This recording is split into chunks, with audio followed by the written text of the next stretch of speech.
ያው ይበልጣል መላኩ እባላለሁ። ሸብረ በረንታ ወረዳ አስተዳደር ጽሕፈት ቤት ኃላፊ ነኝ። እንግዲህ መንግስት ባወረደው አንዱ የክረምት በጎ አድራጎት 90 ቀን በጎ አድራጎት ስራ ከዚህ ውስጥ እቅድ ታቅዶ እንደ አስተዳደር ጽሕፈት ቤትና እንደ ክራና ልማት ጽሕፈት ቤት ተሰጥቶናል።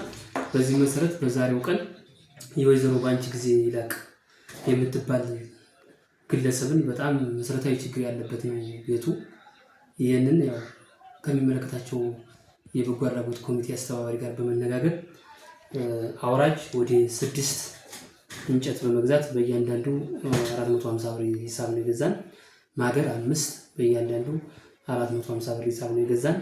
ቆርቆሮ 6 ቅጠል አካባቢ ገዝተናል። እንግዲህ ሚስማር 10 ቁጥር ሚስማር ግማሽ ኪሎ ገዝተናል።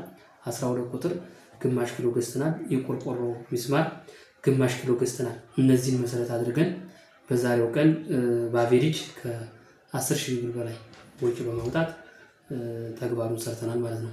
ይህ ሲሆን እንግዲህ ዞሮ ዞሮ ግለሰቧም በጣም ተደስታ ዝናብ ፍሳሽ በተደጋጋሚ ሲያስቸግራት የነበረች እንደሆነችና እኛም ባየነው አግባብ በጣም ችግር ውስጥ የገባ ሌሎችንም እነዚህን ባየነው አግባብ መሰረት ሌላው ጽሕፈት ቤቱም ተግባራት በተሰጠው ልክ የሁሉንም ተቋማት ወደ በጎ አድራጎት አደረጃጀት በማዋቀር በኮሚቴው መሰረት ሌሎችንም ፕሮግራም እያልን በስራ ላይ እንገኛለን ማለት ነው። ይሄ የበሊበርታ ነው፣ በጎነት ለራስ ነው።